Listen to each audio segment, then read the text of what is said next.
নমস্কাৰ বন্ধু বান্ধৱীসকল, পুনৰ আন এটা ভিডিঅ'লৈ আপোনালোকক সকলোকে স্বাগতম জনাইছোঁ। আজি আমি আলোচনা কৰিম অক্টোবৰ মাহৰ মিথুন ৰাশিৰ জাতক জাতিকাসকলে কিদৰে পাৰ কৰিব, তেওঁলোকৰ ধনস্থান কি হ'ব, তেওঁলোকৰ বিদ্যাস্থান কি হ'ব, তেওঁলোকৰ ব্যৱসায় বাণিজ্য চাকৰি বাকৰি সংক্ৰান্তীয় বিষয়খিনি কেনেকুৱা হ'ব, এই ধৰণৰ এটা বিষয়ত আলোচনালৈ আপোনালোকৰ মাজত উপস্থিত হৈছোঁ। আপোনালোকে স্কিপ নকৰাকৈ ভিডিঅ'টো শেষলৈ চাব আৰু যদি ভাল লাগে মোৰ ভিডিঅ'টো এটা লাইক কৰি দিব। আৰু যদি এতিয়ালৈকে আপোনালোকে মোৰ চেনেলটো ছাবস্ক্ৰাইব কৰা নাই তেতিয়াহ'লে ছাবস্ক্ৰাইব কৰিবৰ কাৰণে প্ৰথমতে আবেদন জনাইছোঁ। আহক আমি ভিডিঅ'টোৰ ভিতৰলৈ যাওঁ। আমি আজি আলোচনা কৰিম বিশেষকৈ মিথুন ৰাশিৰ জাতক জাতিকাসকলৰ কাৰণে তেওঁলোকৰ ধনস্থান কি হ'ব, তেওঁলোকৰ কৰ্মস্থান কি হ'ব, তেওঁলোকৰ প্ৰেম প্ৰণয় বিবাহ কেনেকৈ ধৰণৰ হ'ব, বা তেওঁলোকে এই মাহত তেওঁলোকৰ আয় ইনকাম কেনেকুৱা হ'ব। আৰু আপোনালোকক জনাবলৈ পাই বিশেষকৈ সুখী হৈছোঁ যে এই মাহতেই আমাৰ দেৱী দুৰ্গাৰ পূজা বা দেৱী লক্ষ্মী পূজা বা এই ধৰণৰ বিভিন্ন অনুষ্ঠান বা বিভিন্ন ধৰ্মীয় অনুষ্ঠান এই মাহতে অনুষ্ঠিত হ'ব। আৰু সেয়েহে পোনপ্ৰথমে আপোনালোকক শাৰদীয় সম্ভাষণ জনাইছোঁ।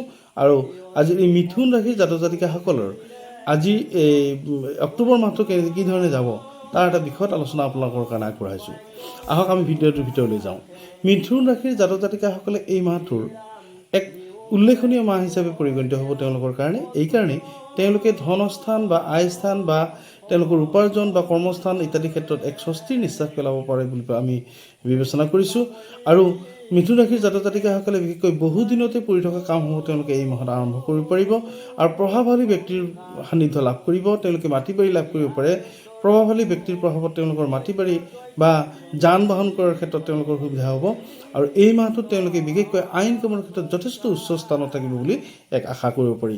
যা নহওক, মিথুন ৰাশিৰ পৰিয়ালৰ লগত বা মিথুন ৰাশিৰ জাতক জাতিকাসকলে এই মাহটোত পৰিয়ালৰ লগত সহযোগিতা লাভ কৰিব পাৰিব, বন্ধুবৰ্গৰ সহায় পাব আৰু বিশেষকৈ তেওঁলোকে আৰ্থিক দিশত সহায় লাভ কৰিব। আৰু মিথুন ৰাশিৰ জাতক জাতিকাসকলৰ কাৰণে বৰ্তমান গ্ৰহৰ অৱস্থান লক্ষী স্থানত অৱস্থান গ্ৰহণ কৰিছে শুক্ৰ গ্ৰহই।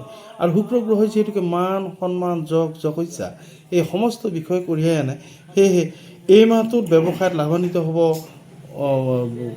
মিথুন ৰাশিৰ জাতক জাতিকাসকল। ঔষধ ব্যৱসায়ী, পানীয় দ্ৰব্যৰ ব্যৱসায়ী বা এই ধৰণৰ বিষয়বিলাক তেওঁলোকে লাভ কৰিব পাৰিব। বিশেষকৈ চিকিৎসা, ঔষধ বা আইন আদালত বা মাটি বাৰী কৰ্ম সম্পৰ্কীয় বিষয়বিলাকত তেওঁলোকে যথেষ্টখিনি উপকৃত হ'ব। ছাত্ৰ ছাত্ৰীসকলৰ কাৰণে এই মাহটো অত্যন্ত সুন্দৰ হ'ব। বিদ্যাস্থানত অত্যন্ত হ'ব, যিহেতুকে বুধাদিত্য যুগ এই মাহত তেওঁলোকে চতুৰ্থ স্থানত বিদ্যাস্থানতেই বুধাদিত্য যুগে অৱস্থান গ্ৰহণ কৰিছে। সেয়েহে বিশেষকৈ ছায়েন্স আৰু মেথছৰ লগত জড়িত হৈ থকা ছাত্ৰ ছাত্ৰীসকলৰ কাৰণে অত্যন্ত সুন্দৰ খবৰ।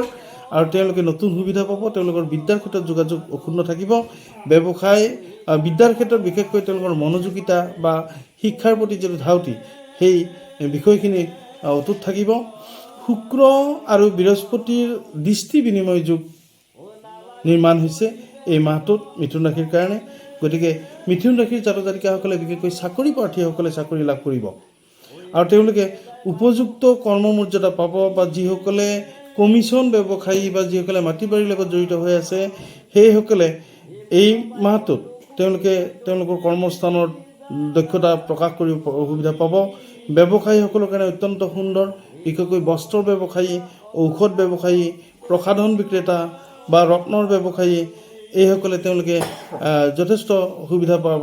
ব্যৱসায়ৰ ক্ষেত্ৰত ঘৰলৈ যান বাহন ক্ৰয় কৰাৰ কাৰণে সুবিধা পাব, সা সম্পদ ক্ৰয় কৰিব পাৰিব। শুক্ৰ গ্ৰহৰ কাৰকতাত প্ৰেমত অত্যন্ত সুন্দৰ মিথুন ৰাশিৰ জাতক জাতিকাসকলৰ বাবে। আৰু অৱশ্যে কৰ্মস্থানত ৰাহুৰ অৱস্থান হোৱা হেতুকে কিছু প্ৰেমৰ ক্ষেত্ৰত খেলি মেলি হ'ব। অন্ধবিশ্বাস, আস্থাহীনতাই মনোমালিন্যৰ কাৰক হ'ব পাৰে। বিবাহৰ ক্ষেত্ৰত অত্যন্ত সুন্দৰ।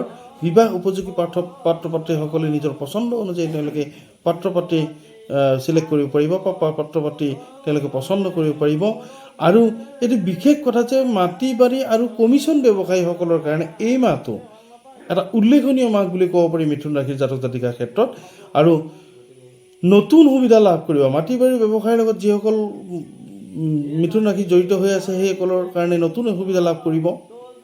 আৰু তেওঁলোকে নতুন কাম হাতলৈ আহিব, নতুন যোগাযোগ তেওঁলোকৰ হাতলৈ আহিব।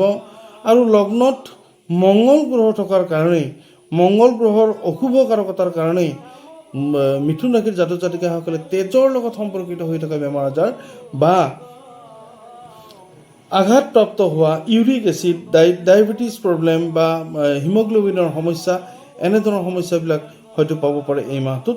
আৰু যিসকল জাতক জাতিকাই আগৰে পৰা পূৰ্বৰে পৰা এই তেজৰ লগত জড়িত হৈ থকা বেমাৰত ভুগি আছে তেওঁসকলে যথেষ্ট সাৱধান অৱলম্বন কৰা উচিত হ'ব এই মাহটোত।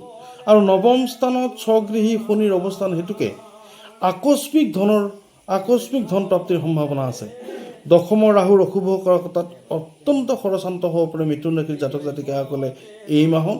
যা নহওক এই গোটেই মাহটো শনি ৰাহু বা অন্যান্য গ্ৰহৰ সকলৰ যি অৱস্থান সেই অৱস্থানত মিশ্ৰিত এক ফলাফল লাভ কৰিব মিথুন ৰাশিৰ জাতক জাতিকাসকলে।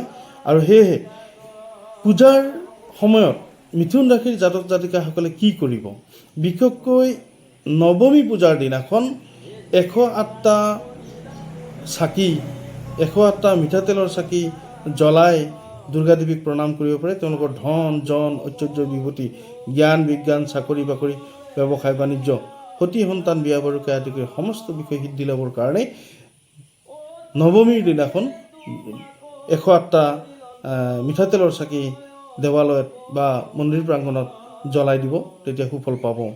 আন এটা বিষয়, গোটেই মাহটো যাত্ৰাৰ সময়ত ৰাতিপুৱা যাত্ৰাৰ সময়ত ওম নমো ভগৱতে বাসুদেৱায় এই 5টা শব্দৰ মন্ত্ৰ উচ্চাৰণ কৰি যাত্ৰা কৰিব। সকলো সিদ্ধ হ'ব, সকলো উদ্দেশ্যই পূৰ্ণ হ'ব। যা নহওক সদশেষত শাৰদীয় সম্ভাষণ জনাইছোঁ। আৰু এই মাহটো মিথুন ৰাশিৰ জাতক জাতিকাসকলে যাতে কুশল মংগলভাৱে